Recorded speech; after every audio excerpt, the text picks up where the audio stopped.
बिस्मिल्लाहिर्रहमानिर्रहीम। जम्मू कश्मीर के अंदर रिजर्वेशन के मामलात जिन पर सरकार और हिज़्ब इख्तिलाफ आमने सामने हैं, हुकूमत ने एक वादा किया था जिस पर दबाव मुसलसल बढ़ रहा है कि आप रिजर्वेशन का वो जो ओपन मेरिट वाला मसला है वो हल करने में अभी तक कामयाब नहीं हुआ। हालांकि मामला अदालत में भी है, हुकूमत अपने हिसाब से इस पर काम कर रही है, लेकिन एक अहम तरीन समाअत होने जा रही है 2 दिन के बाद 7 तारीख को, यानी मार्च की 7वीं तारीख होगी। आज 4 तारीख है। 7 तारीख को जब इस समाअत होगी तो इसमें 2-3 चीज़ें जो मौजूदा रिजर्वेशन रूल्स को चैलेंज किया गया है, जितनी भी दरख्वास्तें हैं वो जब कॉज लिस्ट सामने आई तो उसमें तीसरा नंबर है, सीरियल नंबर 3 इस लिस्ट को रखा गया है। Jammu Kashmir Ladakh common high court में ये सुनवाई होने जा रही है और इसमें 2 चीज़ें मैटर करेंगी। अगर हुकूमत ने जवाब दिया है जिसके लिए उसको 1.5 महीने का वक्त मिला था तो वो क्या है। फिर दूसरी बात कि ओपन मेरिट वालों के जो खदशात हैं, रैशनलाइजेशन की जो बात हो रही थी, उस पर अदालत अपना मौक़िफ़ क्या करती है, कोई कानून के एतबार से बीच वाला रास्ता क्या होगा, वो देखने वाली बात होगी। जितनी भी रिजर्वेशन को मौजूदा जो रिजर्वेशन रूल्स हैं उनको चैलेंज करने वाली अर्जियां हैं या जो दरख्वास्तें हैं, 7 मार्च को इस पर सुनवाई होगी और इम्कान है कि जुमे को जब इस पर समाअत होगी तो डिवीज़न बेंच के सामने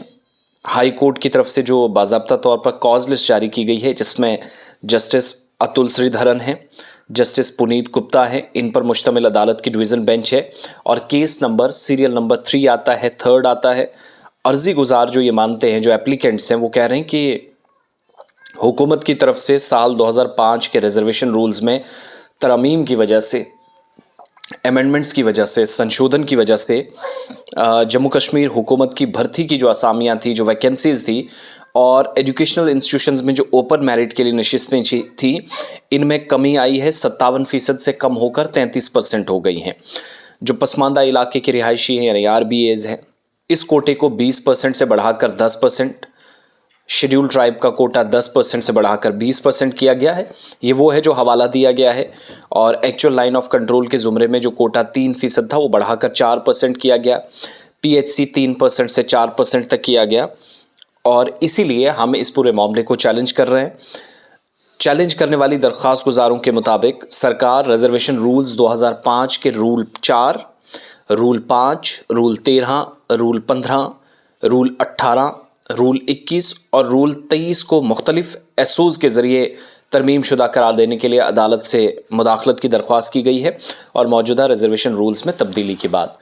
मरकज़ के ज़ेर इंतज़ाम जम्मू कश्मीर में हुकूमती इदारों पर इसलिए भी नज़र है क्योंकि रैशनलाइजेशन की बात कही गई थी उमर अब्दुल्ला गवर्नमेंट की तरफ से, इसलिए भी सबकी नज़रें उस तरफ है। और वो जो 1.5 महीने का वक्त दिया गया था वो, और दूसरा 6 महीने का वक्त मांगा गया था जो लोग एहतिजाज श्रीनगर में कर रहे थे। बहरहाल इस मामले पर फर्दर क्या होगा ये कहना कुछ भी क़ब्ल अज़ वक्त होगा, मगर अदालत में इस मामले पर समाअत हो रही है, इसलिए ज़्यादा इस पर जो जुडिशरी में मामला पहुंचा है उस पर बात कम, क्योंकि कई लोग जो है ख़ुद को सोशल एक्टिविस्ट, रिजर्वेशन एक्टिविस्ट, पता नहीं क्या फलाना ढिमकाना वो टैग लगाकर ड्रामेबाजी और पॉलिटिक्स इस पर कर रहे हैं, लेकिन बुनियादी हक़ाइक़ उनको मालूम ही नहीं है। तो कभी कहते हैं इसको मीडिया उठाता नहीं, कभी ये कर रहा है वो। मीडिया पिछले 1 साल से चला रहा है, बल्कि जब लास्ट ईयर जब जन और उसके बाद फेब में जाकर ST का मसला भी हल हुआ तो उस वक्त भी हम जो बातें कह रहे थे वो आहिस्ता आहिस्ता सही साबित हुई, लेकिन सो कॉल्ड सोशल एक्टिविस्ट को ये बात नज़र नहीं आएगी क्योंकि उन्होंने लाइमलाइट में रहना है, ड्रामेबाजी करनी है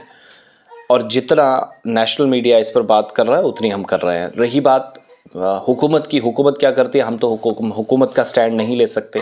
जो उन्होंने कहना या करना है उसका मौक़िफ़ सामने आएगा तो मज़ीद इस पर कुछ बात की जा सकती है। बहरहाल 7 तारीख को समाअत में क्या कहा जाएगा,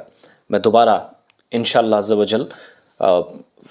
7 तारीख को यानी फ्राइडे का दिन होगा, मुकम्मल तफ़सीलात आपके सामने रखूँगा। जो भी अदालती कार्रवाई होगी हुकूमत की जानिब से बात रखी जाएगी और जो अर्जी गुजारों की तरफ से बात रखी गई है उस पर अदालत का ऑफिशियली मौक़िफ़ क्या है।